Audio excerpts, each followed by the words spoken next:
Hey YouTube, how's it going? Welcome to my channel and welcome to this video talking all about one of my favourite hobbies, which is geocaching.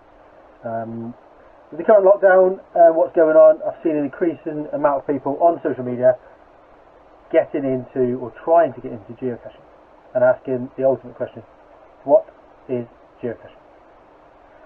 So what we're going to do today is we're just going to have a run through. I've been geocaching for, well, since 2009, so what's that, about 12 years. I've been out of the game for a few years, and now that I've had a change of career, I'm getting back into it and getting my mojo back, as we say. So today we're going to run through what is geocaching, and we're going to have a look at some containers. We're going to have a look what's in the container and what you might find. We're going to have a look at how to hide a geocache, what gear you might need, the best way to go about it to get you going and get you outside in the fresh air and racking up those adventures. Okay, so let's get going. Right, so what is geocaching? So geocaching is a global treasure hunt using a GPS. Okay, or you can now use an Android or an Apple or an iPhone, any kind of smart device that allows you to have 3G, 4G, 5G, use a compass and be able to navigate yourself around the outdoors, whether it be urban or whether it be Dartmoor, Snowdonia, anywhere in the world. Okay, so what it actually is a geocache. So I've got some examples here of different types of containers. So essentially, a geocache is that. That is a geocache. Okay, that could be a geocache. That could be a geocache. Okay, so in geocaching we have different types of container size. We're going to start with the smallest, which is a micro. So we've got some micros here, which are all ready to be camouflaged and hidden. As you can see, different types of containers. So we've got little micros. Got this one here, which has got the camouflage tape on it, ready to be hidden. I think this was a urine tub from the hospital, which I've acquired along the way. So yeah, really good because they've got a nice tight screw cap. These are really popular in the geocaching world. We've got key fobs, key hiders. These are quite popular because they come with a magnet already installed. So extremely popular to be. As a geocacher, we spend a lot of time hanging around BT exchanges and like Virgin Media boxes on the side of the road, looking for this sort of thing that's stuck to the back of it. So all good micros. Smaller than a micro is a nano.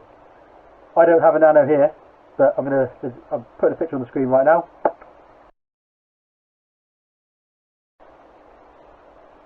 There you go. That's what a nano is. Smaller than a micro. I don't own any because I don't like them. I don't like finding them, so I don't like hiding them. But that's what one looks like. Next up, so you've got your micros, then you've got your smalls. So a small could be anything like this. Children's letters and numbers tub. It's got a screw lid. Yep. Bit of green, black camouflage paint around that. That's good to go. Under a rock. Here's one that I made earlier. This used to be a peanut butter jar. Give it a watch out. Bit of bleach. It's nice and clean now. So bit of electrician tape. Good to go. Water bottles. I mean, what's better than keeping the water out than something that keeps the water in? Simple. Medium caches. This sort of size. This one is full of stuff ready to go. Okay. And then we move up to a large, which is, once again, you can pick these up at all your hardware stores. Just simply a clip lock container.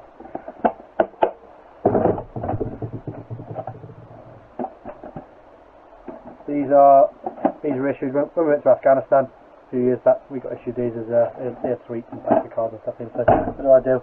And then you move on to a large containers if you can get hold of them. Okay, we've got ammo boxes. Quite hard to get hold of unless you're in the forces, like I was a few years ago. So I've got an abundance of these. Unfortunately, I've stopped putting them out just people steal them because they're hard to get hold of. But if you've got them lying around and you want to hide them, these make great hides on Dartmoor and like more remote places. Maybe at the end of a really difficult puzzle that only the dedicated geocachers will find, and they're not going to steal your containers. So essentially, anything you can get a piece of paper into can be a geocache. Right, so now we know the sizes. Let's have a look and see what sort of thing you might find inside the geocaches once you found them. So we're going to have a quick look at this one, because this is one that it's been sat around for a while, waiting to be hidden. So this is one of mine. Once again, little. I think it used to be like a wee test tube for the doctors, but it's now waiting to be a geocache. So inside the geocache, we have, as you see, a little plastic bag, and then in the plastic bag we have what's called a logbook. Okay, the whole point behind geocaching is once you find the cache, you write your log on the book. So this one here has got a space for the first to find, so when this is hidden it goes live, first to find, and then normally once you found it, take this out, you put your geocaching name, so I'm GeoSoldier1612, write this here, and then you write the date that you found it, and then that just proves that you've been there already, and then this gets just wrapped up, back in the bag, back in the container, lid on, and then always try and hide it better than you found it. So exactly the same spot, back in its hiding place. So if you're lucky enough to come across a small container, or a regular, or a large, the whole idea of geocaching when it first started was there was a big box hidden in America, and it was full of toys and different things, which is why this is also great for the children and to get children off the sofa. So this one here is literally just got some gadgets in it which I've found in the garage just to show you, what sort of things you can find. So let's crack this open and have a look. So inside here, so we've got a notepad which we're going to use for our logbook, because this way we get, there's lots more scope for people. This one here you'd probably get 4 or 5 years worth of finds out of that, especially if it was well hidden and you didn't get found often. So yeah, nice little waterproof notebook. As I say, that we'll get some good logs out of that. We've got playing cards, 9 of clubs. There's a golf ball, little rubber duck. Got a whistle. We've got a little toy spider. Spooky. Little frog rubber. And then I've been kind, put a couple of pens in case someone hasn't got a pen, and I've found an old pencil as well, so I've just put that in there. And quite often you find that I found a geocache last night actually while I was out with the dog, and I wasn't expecting to find it, so I didn't have a pen on me. I took a photo of the logbook and sent it to the person who owns the cache. But when you get a bigger cache like this, if you want to if you are going to hide your own, chuck a pen in, and that way they can't get away with it, can they? So inside this cache as well is we've got a little travel bug, which I found this one last night in the cache that I found, which, turn it over, just going to cover up the code on the back. It says do not keep me. So the whole idea behind travel bugs is that they travel around the world. Some of them have missions, some of them have just released to do what they want, but we'll move on to these later on, because that's like a whole new world in itself. So that is the content of a geocache. Right, so now we know what a geocache is, we know what's in them. Let's see how we go about finding out like where they are, and how do we know what's what on geocaching. So your first step to get into geocaching is you need to log on to geocaching.com and create a profile. So your profile, you need to pick a caching name. So you want to pick something, let me pick something out there. So like mine, GeoSoldier1612. One of my best friends and my best caching friends, GeoSoldier2647. It's what you will be known by in the caching world. One of my friends over in Dawlish, Big Boy Dim at 85. Okay, we've got KY Devas. She lives locally. Everyone has their own caching handle, if you like. So log on, make your profile. If you want to have a family name or if you're going to have a team name, you can have a single name. It's up to you. That's your first step. So go and do that, and then we'll have a look at the cache listings.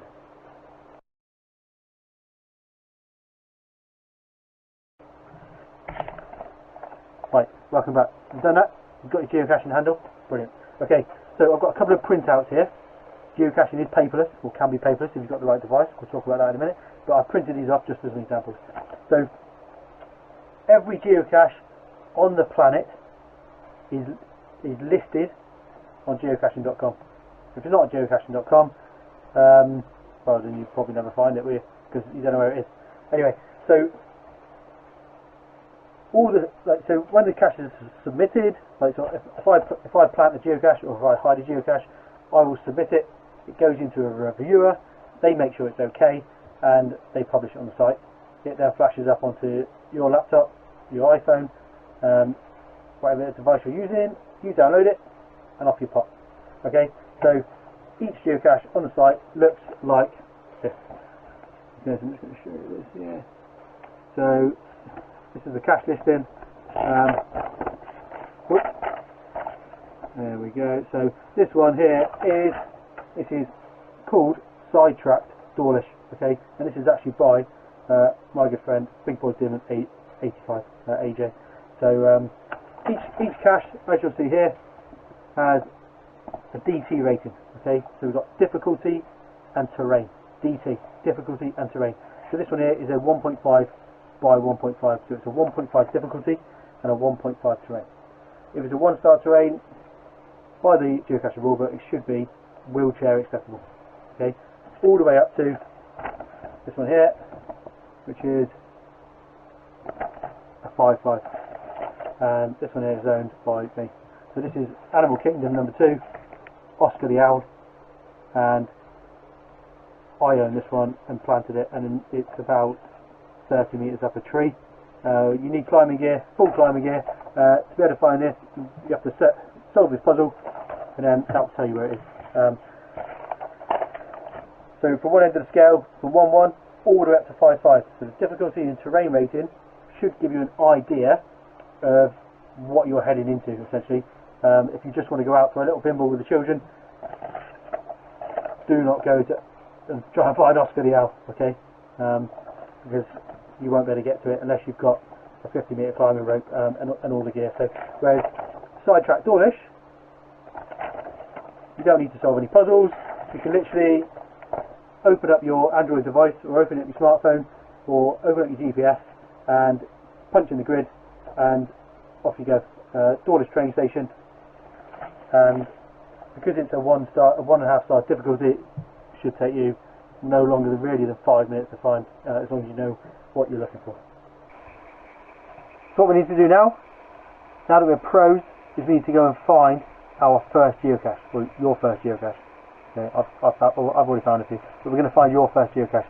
So what we need to do, this is hopefully in this video we've answered a few of the questions, made things a little bit clearer for you, and kind of got you going, giving you an idea. Hopefully you've already now created your geo profile. If not, go and create a geo profile so you've got a handle and you've got a nickname ready for when you get outside. All that's left for me to say is thank you for watching. Please like and subscribe to my channel, and grab your boots, grab your coat, and I will see you in the woods in a couple of minutes. Cheers guys.